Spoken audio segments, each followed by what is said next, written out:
Welcome everybody to Town Hall 132.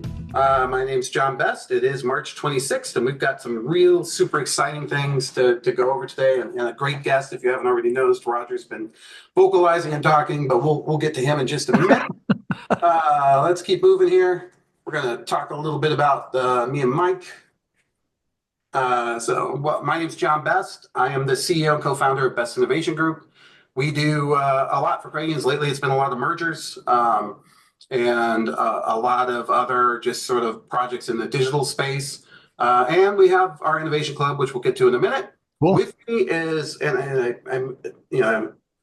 say laughingly that I trained him, but he actually probably trained me. But no. Quite the other way.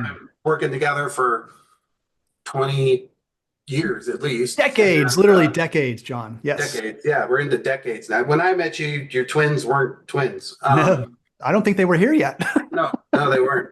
But anyways, he is the creator, the host of CU Broadcast. He's an incredible personality. He cares about the industry. And more importantly, he's taken his skills, his talents, and his time, and basically his whole life and career, and dedicated it to us. So if you haven't checked it out, go to CU Broadcast. You can find out all kinds of things. He's amazing. He must have did like how many interviews did you do at the JAC? 100? Between 70 and 80. So yeah, wow. we had a couple. Yeah, that's amazing. We did a couple. It was a lot of fun. You recorded like 4 of those, right? Yeah, just 4. Yeah. Some of them we record. Sometimes the cameras are going, sometimes they're not. Oh no, we got them all. So check out cubroadcast.com. I'd like to just mention our other sort of co-hosts or other folks of note. One of which is Lou. Lou Grilli is here, and he is. I'm calling him now host at large is what I've decided to call him. And he's kind of in the supervisory committee of the town hall, in my opinion. He's working on getting a board seat, but he's on his way there. And then the one and only Glenn Sarvati. I don't think he's here today. I don't think so. I think Glenn is traveling, actually. Oh, okay. Yep, but we'll get back with him. So that's the rest of the cohort, and we thank them for all of their contributions. Let's move on and talk about our sponsors. So America's Credit Unions, that's what we just got back from, was GAC. If you haven't checked it out, they are still cooking strong. I'm very impressed with what's happened with the merger. The councils are still cooking. And if you haven't, if you're new to here, or if you haven't been to any of their council conferences or even their other CEO conferences and whatnot, I highly recommend it. And obviously, they've become more important than ever as we navigate an increasingly maybe hostile government, administration with regards to taxation. And so I've seen a couple things actually that are pretty interesting, but they are very much on the forefront. They have a site that allows you to write your Congress people. They've automated that. Whole lot of things that they're doing. This is really powerful. And if you're not a member, I'm sure your credit union is. Basically, after the two got together, I think everybody is. Check it out and go check out their conferences and the services they have to offer. There's a lot there. Speaking of security, and our guest today is, in my opinion, the leader in this space. One thing you need to do is have better security on your call center, because that's where a lot of the hacking is happening. It's a lot of, it turns out we always thought that we'd be able to handle the social engineering. We were more worried about the secret hackers with, magic passwords and code. But what we've seen is the reality is that a lot of them are just getting information and calling in and pushing those things. And actually, there was an interesting video that I want to DCUC. Okay, Jay, good to know. There was an interesting video which I'm going to put out here, and we're probably going to talk about in the next episode, of a gentleman who is upset that the CFPB was canceled because I guess it was somehow making PayPal pay restitution for money he lost, because the bad guys used PayPal to get the money out, which is a little, to me, and I don't know the whole story, like being able to get Ford to pay back the bank money the bank guys stole because they used the Ford as a getaway car. So I don't know yet. I'm still looking into that. I think I posted it. Madison, you have a chance, maybe post that video in the chat, or Melissa.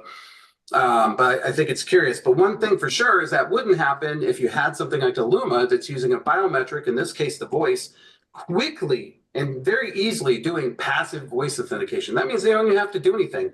They just talk for a bit, and right away the person knows they're okay. And that person being the member service rep. This is going to be table stakes shortly. You know what else is going to be table stakes, Mike? What's that? Payments, particularly real-time payments. More and more I'm seeing where, the payments thing is just, for me personally, beginning to affect me as I, sort of settle in here in Florida and get more services.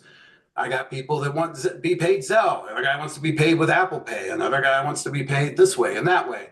And I know it's increasingly difficult for a Ukrainian to provide all these avenues, right? So that's what Typhoon's out to do, is to give you sort of one-stop shop, be able to coordinate all of those things together. There's the video Melissa just posted. So don't watch it now, but watch it. I'd love to hear what people think at some point. I'm probably going to post a blog or something and everybody can comment on that, but very curious what's going on there. But yeah, Typhoon's got an incredible, just announced they have their QSO mechanism to deal with payments, which is their Infinia platform. So you're going to need something like this, just because the framework of payments and that's out there right now in the market is becoming increasingly difficult for the typical consumer to figure out how to make payments. And they're being asked constantly about different methodologies and different ways. And I know it's frustrating. And for someone like me who even knows all these different methodologies, it's a frustrating thing. You've got Cash App, Venmo, you've got the RTP, you've got now Zelle, you've got all these different things. And we need to, fulfill our role of teaching people about this, which ones to use, when, what's safe, how to put it out there. Because there's just, I think what's going to happen is there's so many on the books that people are going to be confused, and that just makes us less safe because they don't know, how to protect that many open doors to their castle. So, where the treasure is stored. There's like too many right now. There's just way too many. Yeah, I agree. Like, I don't know how you and tear this it little down. dance with anybody. Well, do you do Cash App? No, I do Venmo. Okay, well, I got a Venmo account. I can do that. Well, I don't do Venmo. Why? I don't like what they take from me. Okay, what do you do? PayPal, and on and on. And we have to work these things out, and we have to make it as easy as possible for the membership, because where these bills get paid is going to be an important account in the family of financial systems that families have. And so love Typhoon for thinking about this and even incorporating AI and special fraud services that work across all of these. Because that's the other problem. You don't want to buy these all piecemeal, because then you've got this fractured security approach across all of them. So really dig what Typhoon's doing. Check it out. Well, and it's keeping the member in the credit union ecosystem rather than going elsewhere to do this stuff. So that's the big deal right there. Yeah, for sure. Particularly since they're a QSO now. So exactly. Great news. All right, let's move on. If you haven't checked it out, the Innovation Club, which Roger is a frequent guest of, so we love having him. And you heard us kind of bantering about quantum earlier. Those are the kinds of discussions that we have as a group with the IC.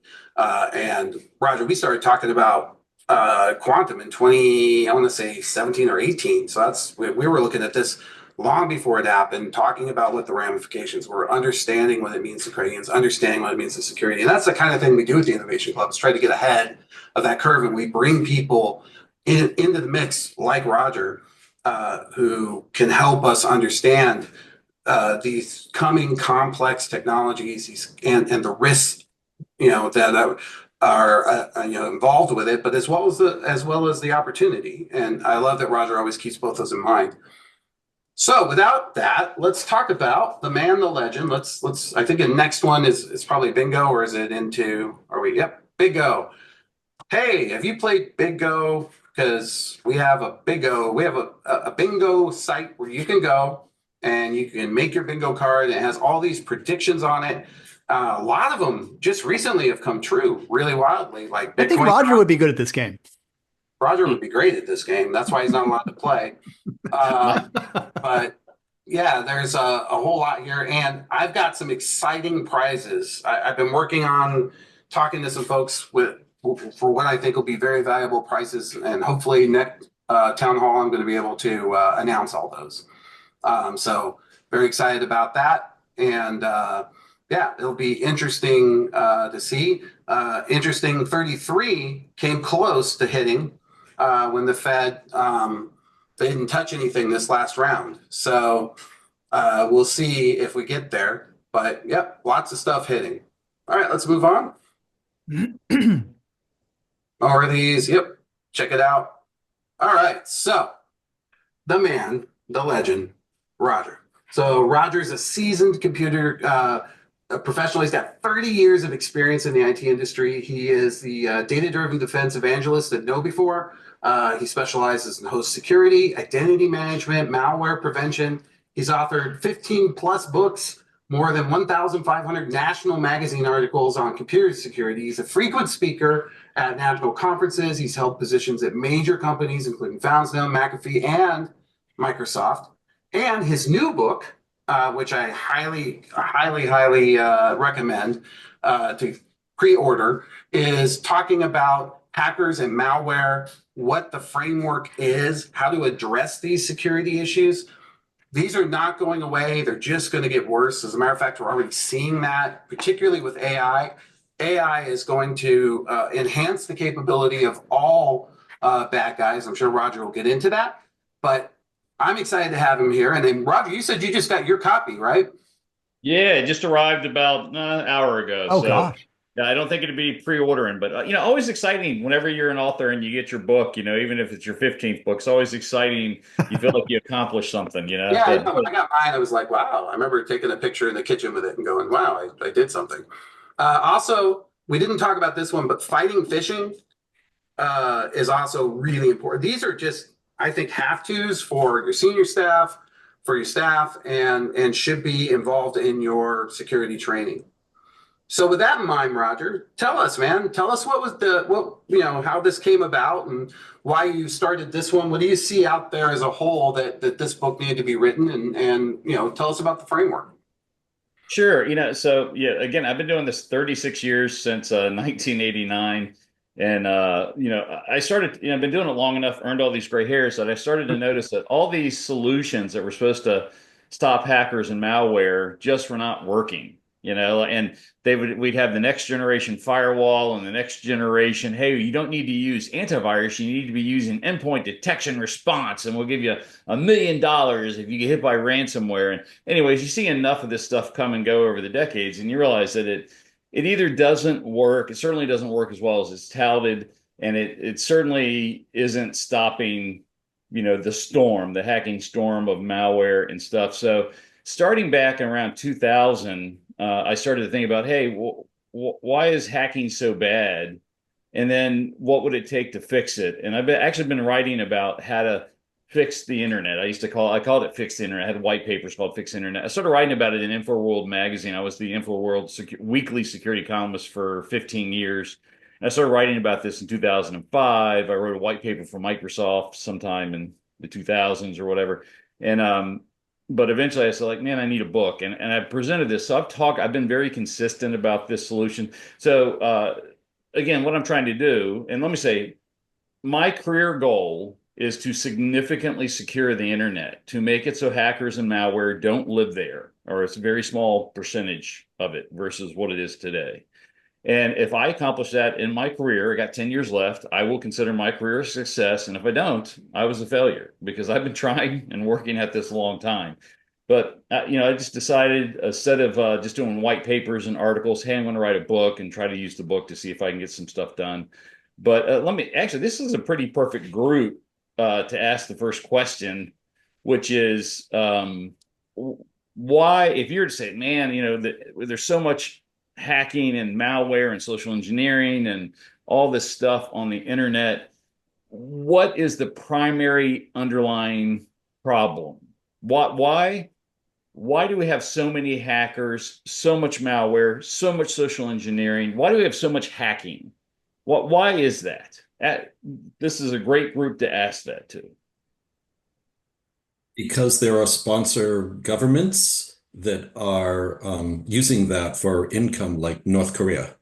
Yeah, yeah, actually, that's a big part of it. That agreed.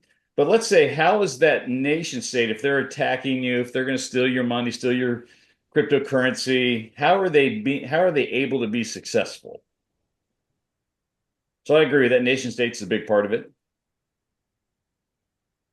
I know a lot of people know the answer, and it's so simple they're not even speaking up, or I'll put it another way. But I was like, oh, it's because we can't identify them, stop them, or certainly arrest them. Like if I rob a credit union or a bank, I am very likely, I think statistically say half the time the person gets caught when they do their first robbery. Most bank robbers, credit union robbers continue on till they get caught and put in jail. And the height of robberies, bank robberies, credit union robberies was in the 90s. Since then, it's gone down because we are more likely to catch them, imprison them. They don't get a lot of money. Well, on the internet, if you're robbing people and robbing credit unions and credit union customers, you're very unlikely to be stopped, caught, and arrested for a lot of reasons. But the primary one is you can claim to be anybody. You can claim to be your credit union. You claim to be the federal government. You can claim to be Bill Gates or Elon Musk. Anybody can claim to be anybody as they go to do the attack. And, so even if the nation state's trying to hack you, they're not saying, hey, I'm Russia, I'm China, I'm North Korea, and I'm here to interface with you. They pretend to be other people. They use fake email addresses, fake IP addresses, origination points. But the primary reason why hacking is so prolific is that we cannot reliably confirm that someone, when they're connecting to me, is who they say they are. That's there is what I call pervasive anonymity. Social engineering involved in 70 to 90% of all successful attacks. And in those social engineering attacks, they are claiming to be somebody else. Certainly in all the, like the credit union scams where they're telling people to go to their bank and get money because, you're involved in some sort of, I don't know, PayPal scam and your credit union account's going to be empty and you need to get your money out and send it to the US government. They're claiming that they're the US government or the Secret Service or whatever. But I found that, I was like, the reason why the worst thing that happens to a hacker on the internet is that he's stopped. So if I'm robbing credit unions and banks or customers or people, the worst thing that can happen to most hackers and malware providers is that they are stopped in a particular attack. That's the worst outcome. They're not getting arrested. They're not getting identified. They're not being put in jail. They're stopped during that one attack, and then they just do it again. And if you're never stopped and you're never arrested, you're probably going to get pretty good at robbing credit unions, banks, and customers. Yep. So that kind of hit me. I said the primary problem was identity. So then I came up with a solution, which is, well, we need to replace pervasive anonymity with pervasive identity. And it's the ability that when I need you to prove who you are, that we can ask you to provide an authentication that is actually reliably proving who you are. So in my solution, there's 3 different main types of identities on the internet. There's what I call attempted anonymity. I want to be anonymous or whatever, but I call it attempted because it's not really possible on today's internet. Then I call it pseudo identity, which is kind of like what we have in the internet today, where I can make it up an account name and I can claim to be anybody, but as long as it's unique within Facebook or Instagram or Twitter, if I make an Instagram account called, Bill Gates 32, they don't really know whether or not I'm really a guy named Bill Gates. And certainly even if you're in a verified account, because like every scammer that connects to me on X and LinkedIn has a verified account these days. I just can't believe it. But so I call that pseudo identity. And then there's real ID, which is we have tied you to your real life identification, to your driver's license, military ID, somehow confirm that you are who you are and that you're using a reliable form of authentication phishing resistant MFA, something like that, with your computer. And then on a per connection basis, both sides can define before they start actual communications, what's the minimum level of identity I'm going to accept before we begin to speak. So if I connect to my credit union could say, I want you to be verified with real ID before we begin to connect. But if I connect to, my Binance cryptocurrency bank or something, maybe they will allow anonymity. But on a per connection basis, every service I connect to, every service or person that connects to me, I can say, and this is really predefined in your system, your applications. You're most of the time not choosing this. It's predefined for what it might be. Or maybe you select it once. So the next time I go to my credit union, it's sending and requiring my real ID.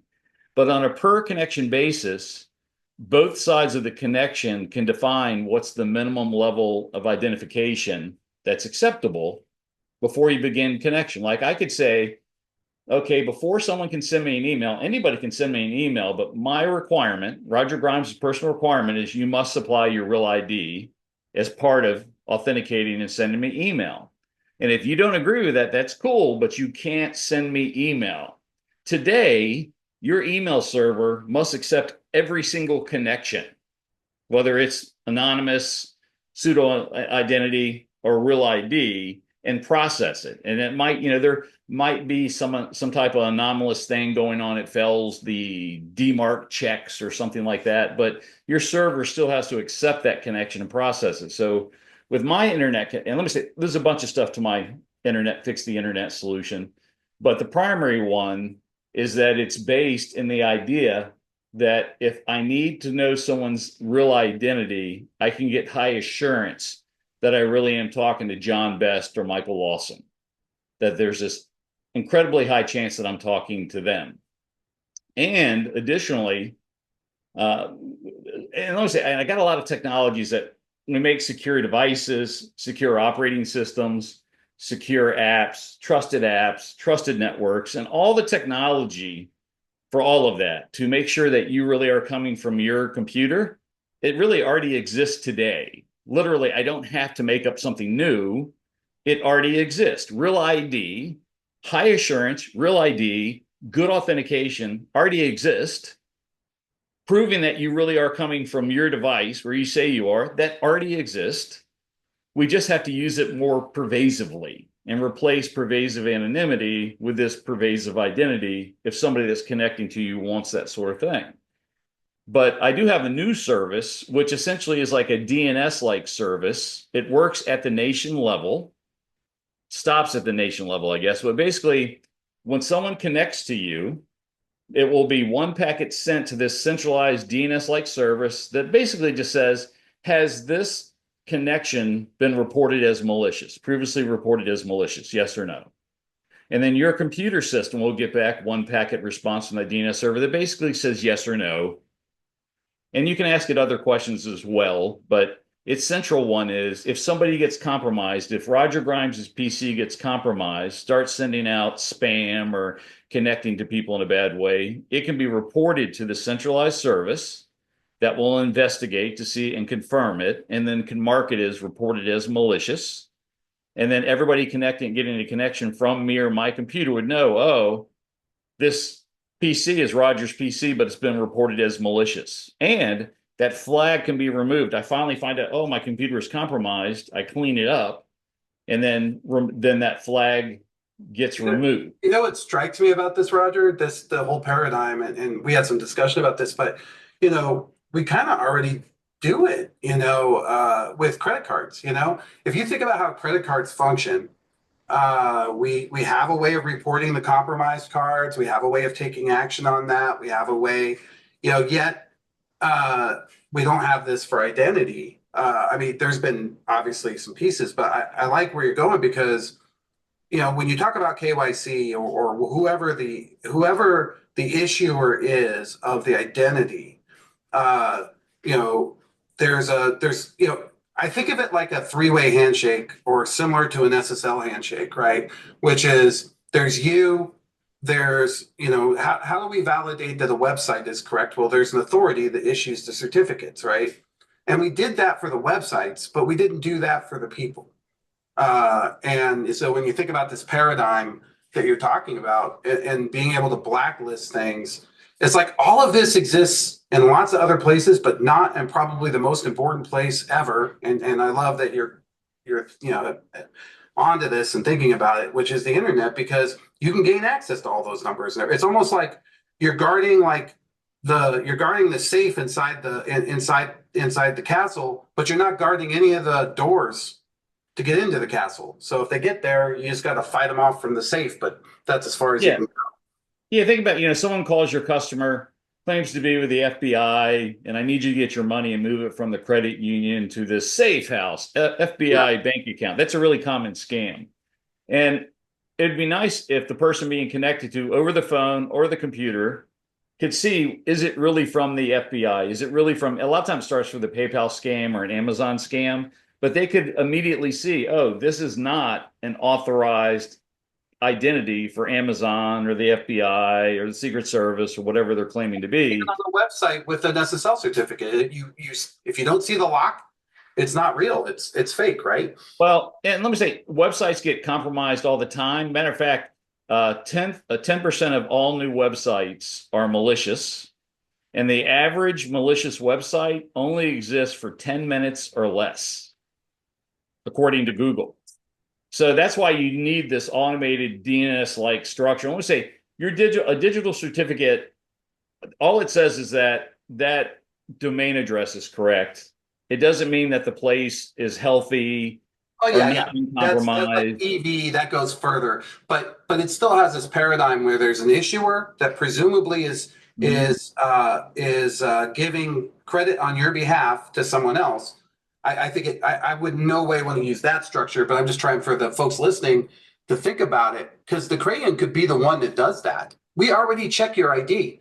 We already check your, we do all these things anyways. We certainly could be someone that could validate who you are. Yeah. Let me say that where I think I help credit unions in several ways, but one way is you have a customer that's coming to you from their computer, using your app or the web or whatever, and they're connecting to transfer money. There's, in my system, there's a chance that your service would know that this device has been reported as compromised. And then let me say, your credit union service could then decide, well, we're going to not take the connection, or we're going to do additional validation if they're trying to do a money transfer or something like that. So the idea is I'm giving additional information to both sides, really, because I could say, legitimate businesses get compromised all the time. Twitter, or X, well, it was Twitter, they had all these people claiming to be Bill Gates and Elon Musk, and they were compromised. Well, a lot of people didn't know it. My system would be somebody would flag it, say, yes, Twitter or X is compromised. And immediately anyone interfacing with that service would know that, hey, be aware that this company and service has been compromised. And then you would be able to use that information. You could either have the software would automatically treat it a particular way that you or somebody else decided to treat it, or you yourself could decide to treat that connection differently. And it's even like, I don't know. So I do something. So it's based mostly around this identity and real ID, if you want. And people say, well, I don't want you to identify me. And let me say, there's lots of reasons, especially in other countries and stuff, where you don't want the government or somebody knowing who you really are. Maybe I'm part of a cancer support group or AIDS support group, or I'm, drug recovery person. Cool. You don't have to do it on everything. You get to decide. Both sides get to decide what type of connection they're going to accept. And then again, I have something like secure devices. And let me say, I didn't know when I started writing the book, what's the best way to prove that my computer is my computer? That's a really big attribute. If you go to Google or Microsoft, they're very big about determining, is your laptop your laptop? And if you come to it from another laptop or another browser, they start to hit you with additional authentication. We're going to send a message to your phone, blah, blah, blah. Well, I finally did a lot of research and found the people that are best at determining, is that device the same device or a different device? Because your account could have been compromised and now it's being used somewhere else. And they do, when someone compromises your account these days, they oftentimes will connect to your computer and figure out, oh, you're Roger Grimes' computer from Tampa. And then they use a VPN to come out of Tampa. And they'll learn the attributes. What's the browser he uses and that sort of stuff. So, but I found out that the gaming companies are the best at determining, is that device that device? Because They're constantly fighting that as a commercial service. And the guy finally, I talked to a gamer, he goes, there actually is this really reliable device identifier. It's called the device ID that is tied to your TPM, Trusted Platform Module chip, or it's tied, if you're an Apple person, to your Secure Enclave chip. And there's equivalents in the Linux and BSD world. So it's funny. It's like, he's like, yeah, it's out there. He goes, hardly anybody's using it. Yep. If you turned it on, it's tied to a cryptographic hardware chip, and it's cryptographically protected so that it's very difficult to forge, to learn or forge, the way that the way cryptographic stuff works. And so he said, literally, we just have to turn it on. And if you look at Windows 11, every Windows 11 computer has to have a TPM chip in it, right? And Windows 10 is getting ready to go out of service, end of service October 25th, supposedly. So anyone on Windows, hopefully, or most people on Windows soon, will have this TPM chip. And literally, we'd be able to go, oh, I want a device ID and get that. And then, so I researched, how do you make a trusted device? How do you ensure you have a trusted boot and operating system? How do you make sure that you have a trusted application? How do you know that your applications are doing what's called trusted actions? How do I know that I'm actually coming from a trustworthy network? And I for each chapter in the book, I went, this is how you would ensure that. And what I found out is about 90% of the technology needed to make the internet far more trustworthy is already out there. The only thing I'm inventing is this new kind of DNS-like service. I call it the trust assurance service, again, where you can go, hey, is this connection, has it been reported as malicious, or what is its trustworthiness? I go kind of on a scale from 0 to 5. 0 is no trust, anonymous, dangerous place to be.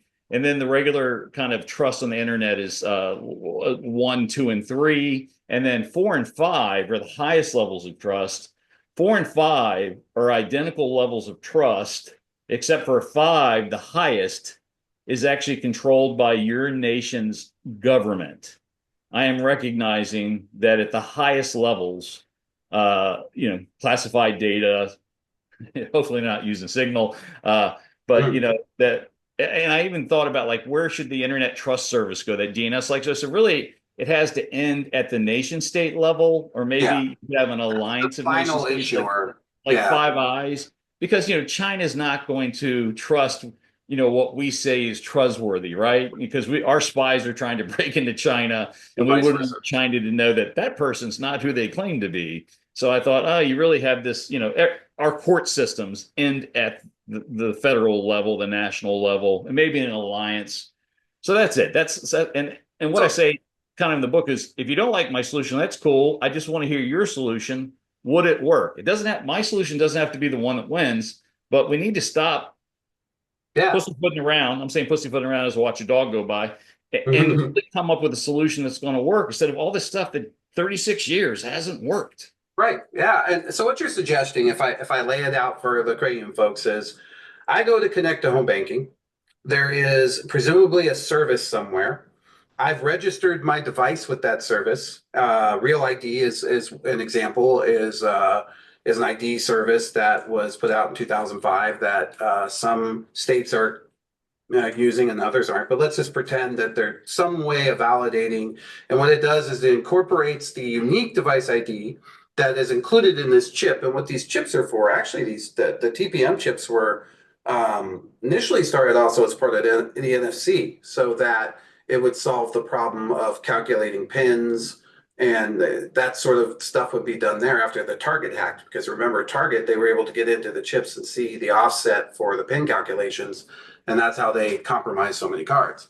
So your device has this new chip in there, and Roger's saying that, hey, by October this year, 10's gone, almost all these devices are going to have it.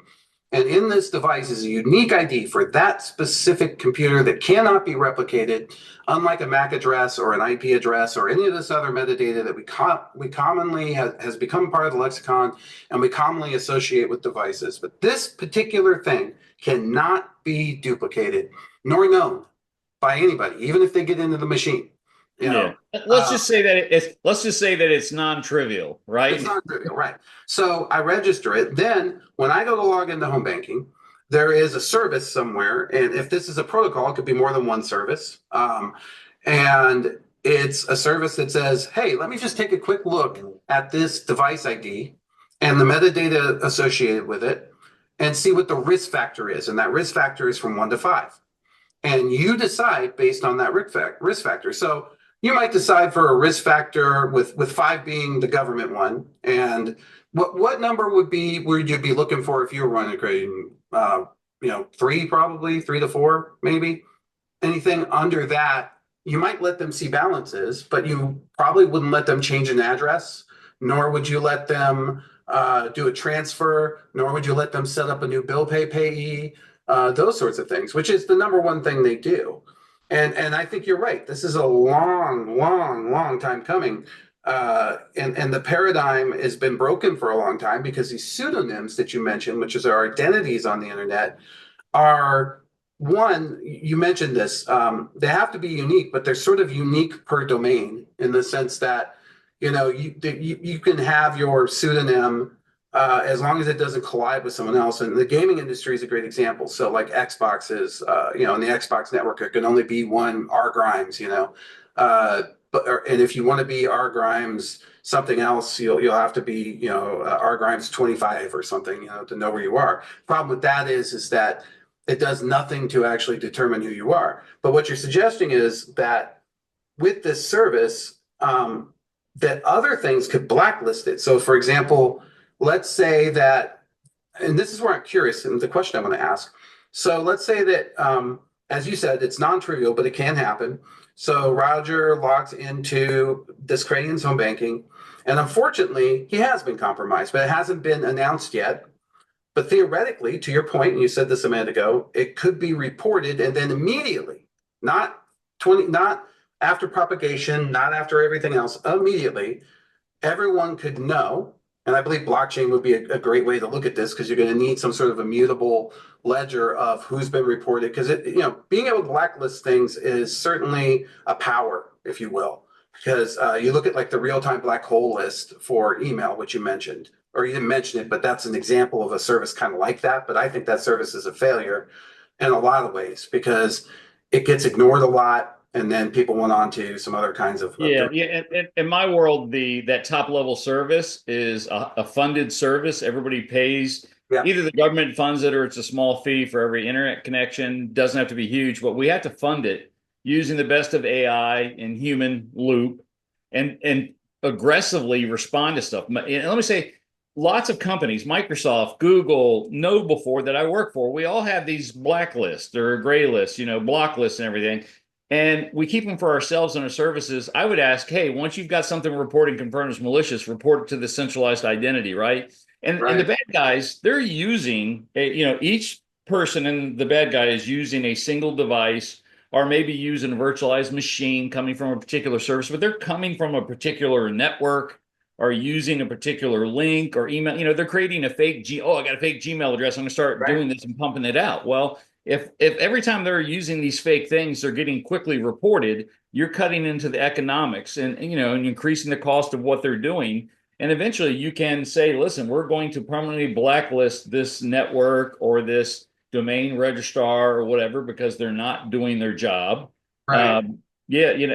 But I even talk about if someone has been compromised and then it gets clean, you still report it as previously compromised, but now clean. And over time, the malicious value would lessen. And you could then say, but you would always know that person, that site had been compromised, and you could make whatever adjustment you wanted to in your detection scheme for that. So I understand the device. Tell me a little bit about how I know Roger is the one using this device. Is it because this device, when was registered with the service was registered to you, and we validated who you were as well. Tell me a little bit more about Yeah, yeah. I mean, that's part of it. First of all, you have to use stronger authentication for Real ID. Real ID may require that you show up in person to be validated. That, I mean, so I leave some of it flexible for what the community wants to do. But it could be that, you know, like I talk about, biometrics actually are not trustworthy by themselves. Right. But let's say you do Real ID, somebody has to show up and verify that you really are John Best. Well, the credential that's attached to has to be one of the stronger credentials, phishing resistant, MFA, Because a if you CAT just do it with your card. YMCA card, your risk score is going to be higher, right? So, you know, it can be done, but the stronger the identification that you bring to the table when you register, the less your risk score, or the higher your risk score, when your model higher, the higher your risk score will be. Higher, yeah, higher. I call it trust assurance. The higher your trust Your level trust will be. assurance level would be. Right. The So, higher like, if your if you're TA using will be. FIDO, like FIDO is a good example of a secure one. It actually FIDO ties it to the device and the authenticator and to the service. And so if an attacker is able to steal your identity and move it to their device, it doesn't work, right? Because it's tied to the device. And Yeah. let me say, the book's kind of cool in that I go into all the different technologies that are for making something assured identity or device or network or apps. And I go, this is the weak stuff. Here's the stronger stuff. And then based upon the assurance level you're in, this is the bare minimum that would be accepted. You know, like I think pseudo anonymity, identity, if I remember correctly, it's just level 2. Once you get to level 3, you start requiring Real ID, or maybe it's level 4 and 5 is Real ID. But presumably with the service, I could have five IDs. Two, like you said, you want to be able to hide it. So I might have a pseudonym, and I might use that pseudonym for, I don't know, they forced me to sign up for this or that. And I don't need them to know I don't want their calling me or anything. I don't need my phone number. So I use my pseudonym for that one because I don't really care if it's higher risk for me, and I don't care. But then when I want to get access to my money, I use my Real ID. Yeah. I actually call it, it's called personas in a way. Yeah. And you can actually, in my model, and I discuss how to do it, technology. I don't think I made up a new technology, but you can have different attributes and then only share certain attributes of identity. Like, one of the big ones is when I go to buy alcohol, I got to prove I'm 21 or older, and I have to tell them my date of birth, or to order wine or whatever. Lots of services require you be 18 or 21 or over. Well, in today's society, we're oftentimes showing people what our birth date is. That's too much information. Right. So right. in my model, they're using that. A lot of things. Yeah. Yeah. In my model, there's actually a flag that says, is this person over 18? Is this person over 21? And I can have my actual date of birth. Some things do want my date of birth. I can literally have 15 attributes that have been verified and assured along with my identity, and only share the ones that I want to share with particular people or services. What I find fascinating about your approach is it cuts out the internet, the mechanism, because it's really just device and endpoint. How they get there doesn't matter anymore. It's more about is that they could be anywhere. Geographic. I do have trusted network is part of it as well.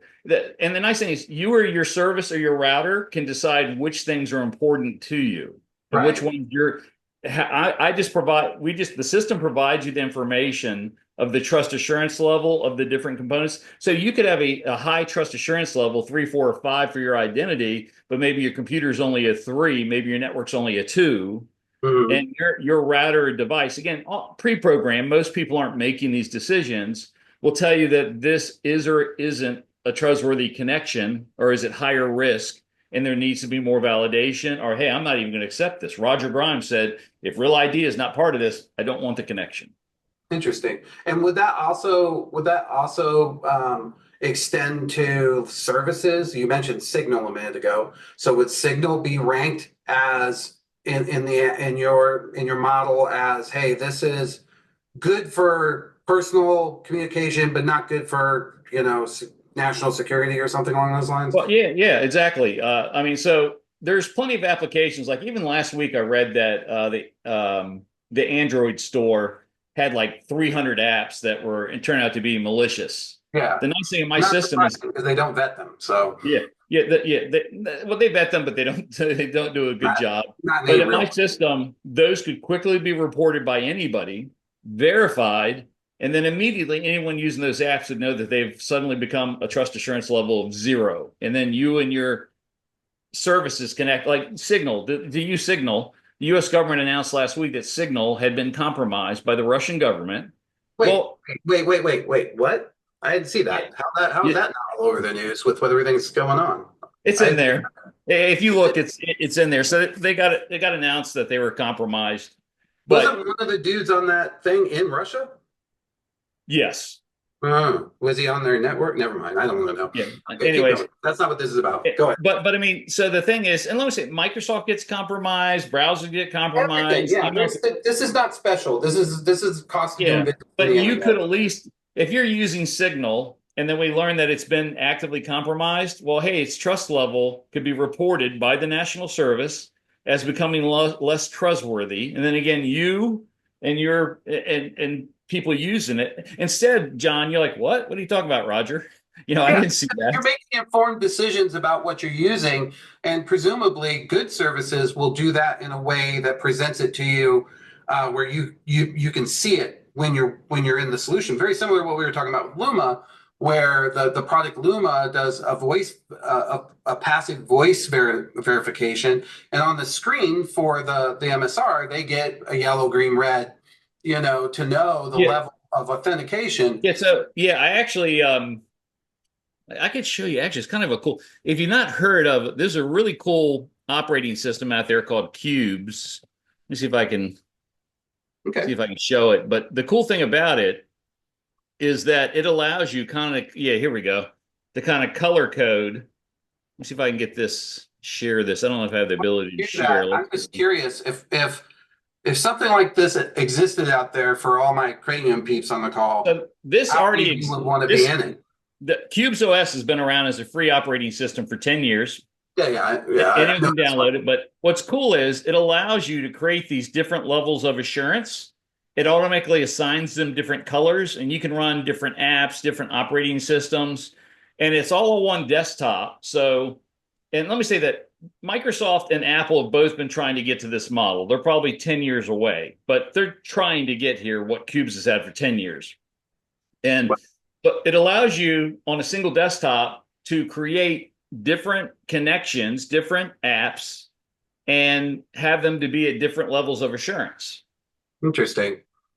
The other thing that's interesting too is that the timing is nice because more and more, like, as I bounce from, I've been buying up these M4s and M3s from the Macs because I've been using them for AI stuff because I don't want to run AI at OpenAI. I want to run it locally.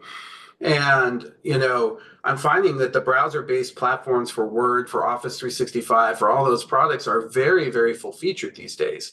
And so it could be that you could run most of your institution from a browser. You look at a lot of the core solutions anymore are moving in that direction. So now, one thing I wanted to switch over before we get to this, and this is going to lead to a little bit of a different discussion, but I'm very interested. By the way, if you want to go through more of this, that's great. I have one question, though. Okay. Go. No, you just go. You talk. Okay. So what seems to me is this incredible. Okay, so this solution it results in a. I'm thinking blockchain is probably the best way to handle this. Some sort of immutable ledger of the validations, the issuers, all of these things. But as I think about it, that would be an incredible resource to mine. Like, there should be intuitions that come out of having, like, for example, if I report this device and someone else reports this other one that's associated with you, and then you see where I'm going? There is logical inference that can be made from having everything in one place, which kind of brings me to the problem that we've had all along is there's no computer on the planet that could deal with all of this stuff. However, we very soon might have something that could deal with data at this kind of level, that this is a problem that kind of tech could solve. And specifically, I'm speaking about quantum in the sense that it's much more capable of dealing with going down a whole lot of paths to see what happens on a massive amount of data, particularly when the numbers are large, which this would be. So curious as to if you put any thought into that, like it seems to me that there's a massive amount of inference that could be made from the level 4, the level 3 identities and everything that's in this service. Yeah, no, you're exactly right. And and right now, again, right now we just don't have the way of knowing, is something trustworthy? Is it been compromised?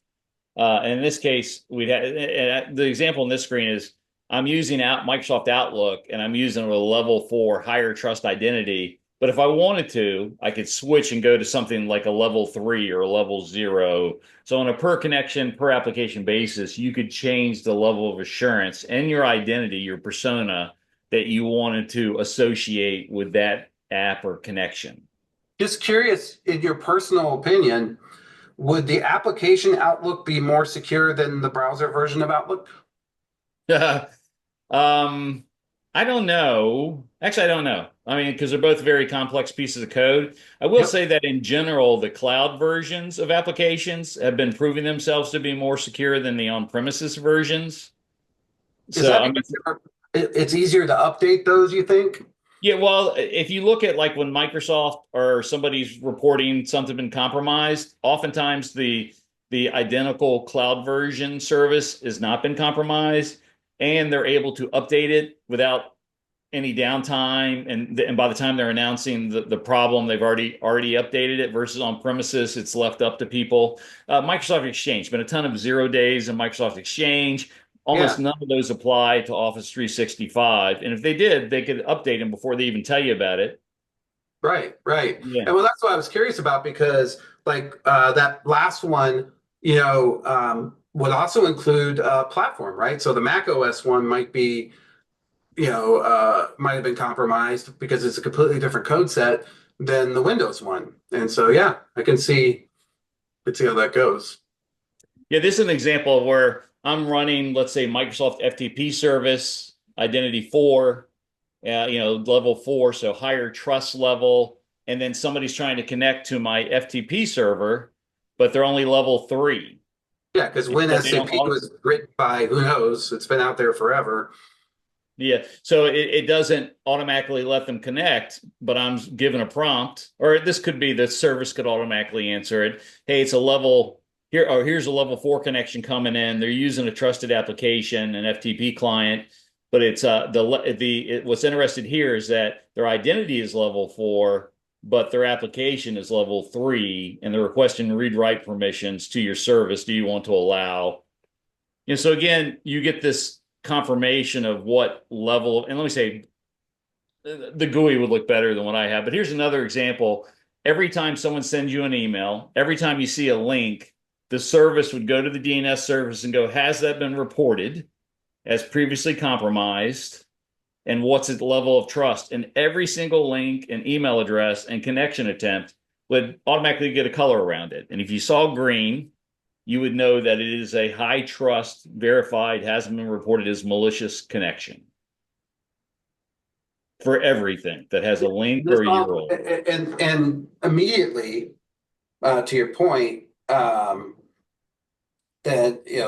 especially with the latest of the blockchain technology, which is a lot of that stuff would take hours for it to propagate, but now it can be seconds, even amongst large amounts. I'm sure Rob has been looking into that as well with what he's been working on. But yeah, it makes a lot of sense. So tell me about implementation. So now you've written this book. You said, hey guys, I got the idea. I got this TAL score. It's the trusted, authority level or access level, assurance level. That's it. Trusted assurance level. And what do you see going forward? Are you envisioning somebody picking up this service or taking this paradigm and running with it? Well, yeah. So anybody can implement it, open source, commercial, whatever. But yeah, here's the part. I don't think it's going to be. I've been trying to get it implemented for 20 years. I sent it to.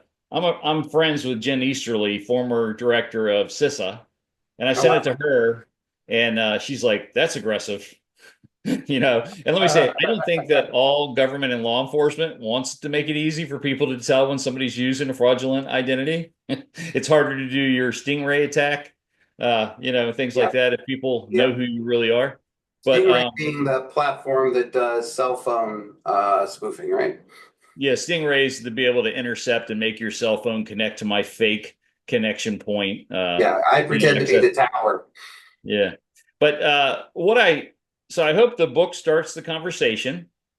My belief is that we'll never update, because I've been waiting. I'm like, how bad does it have to be? Ransomware is taking down credit unions, banks, hospitals, entire countries, and we're still not doing anything better. So I'm convinced. Yeah. I'm convinced that it's going to take a significant tipping point event, kind of like 9/11 did. It wasn't like all the stuff that happened on 9/11 we didn't know about. Knew that we weren't synced up. Yeah. Yeah. It's just that if you would have told America prior to 9/11, hey, we need to take a full body scan of you. You need to wave this line. You got to dump out your liquids and stuff like that. You need to throw away your toothpaste because it's 4 ounces. They would have rebelled. But after, like, okay, everybody steps in line, does this, understand you got to do that. I think the same thing is really going to happen on the internet. And I think that at that point, people will start to go, what can we do to fix it? And let me say again, 90% of the technology already exists and could be implemented. So let me put you on the spot for that. How long before this galvanizing event do you think happens? I've been waiting for 25 years. Well, okay, but we've seen galvanizing events. They just haven't tipped the scales for the internet yet. Is it going to take... Yeah. Are you thinking like a massive attack on U.S. Energy infrastructure, something that costs? Yeah, I mean, well, I think stock market down for half a day would certainly get the message. Banking system down for a third of a day. We've seen the airlines go down for whole days. Yeah, and that's Delta, right? And you had alternatives. Us flying that day. Actually, you're talking everything. You're talking at a higher level. Well, and I think it has to be significant interruption financially, or cause some bigger issues. If everybody's Visa cards stopped working, regardless of the issuer. Yes, I mean, I think once you start talking trillions and trillions of dollars, that will get the attention. And I'm a big believer. I'm a big believer in past history is a good indicator of future behavior. And in the past, when the internet has gone down, back in the Robert Internet Morris worm, the MS Master Blaster days, SQL Server worm, those are all things, they were all malware programs that unintentionally got out of control. So I think of the most likely event is somebody has some sort of ransomware, or now we're getting to agentic AI, autonomous agentic AI. And some bad guy creates something, and he just loses control of it. It takes down a whole lot of systems. We're like, oh my God, what can we do? Well, yeah, and we've come close to that, right? We've come close to that in the sense that we had the whole situation with what was it? Where it was the Maersk. Remember, Maersk got hit, and somebody accidentally looking through the code found the kill switch. And they went to that site, and that thing was rolling. It was on its way. For those of you that don't know, it's a pretty incredible story. Speaking of that, it is 4. And Roger, I could listen to you all day, man. I love your thoughts. I love hearing you talk. I love your passion for this. I love your passion for our industry. Where can people find you? We've got the link for the books. We're already out there. You can find them in the chat. So go to LinkedIn, look for Roger A. Grimes on LinkedIn. I write 2 to 3 articles a week, and I'm always writing about cybersecurity topics in a way that other people aren't. And it could be talking about quantum. I could be talking about a new scam, or something like that. There's some jokes in there, but anyways, that's where. And all I can say is that we actually do have the ability to make the internet far safer for our kids, our grandkids, and our grandparents. All it's going to take is us deciding to actually do it. The technology is not the blocker. We have the ability to do it. We just have to one day decide to do it. Great. So, Roger, I'd love to see you do an article on the link I just put in the chat. I'd be very curious to hear what your thoughts are about that. So listen to this guy and his complaint, and I'd love to chat with you separately about that. Maybe have you back on the show as always. But I just wanted to thank you for coming. If you have questions for Roger, because I know we kind of used all the time, I know for a fact if you send them to me and I send them to him, he will answer. Also, you can go and hit him up on LinkedIn. He's happy to help. He's just a good person. Roger, is so exciting to have you. Keep writing the books, and I'm happy to help you with Tau. I've got some ideas, but I love it. I think it's necessary. I just hope that galvanizing event that finally gets everybody together isn't too severe. I agree. It would be nice. It's kind of like what I say every time I'm getting up there in age. Been to a couple funerals lately, and we always look at each other and go, "Hey, wouldn't it be nice if we all got together like this without, having to center around a death or a sad moment like this?"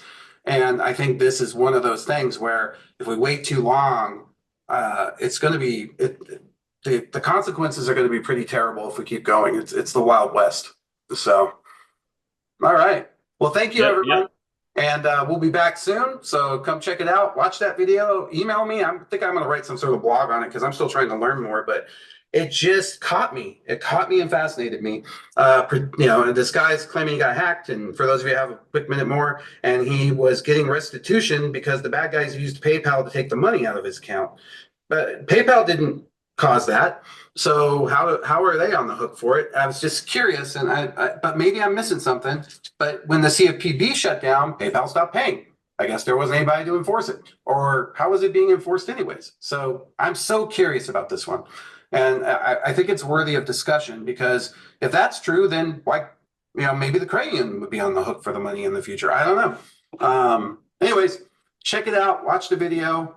It looks like every credit union member I've ever seen for me when I watch this, and seems like a good person. But I'm just curious and it speaks to the issue that Roger's trying to fix. All right, guys. Thanks, everyone. Take care, everyone. All right. Bye now.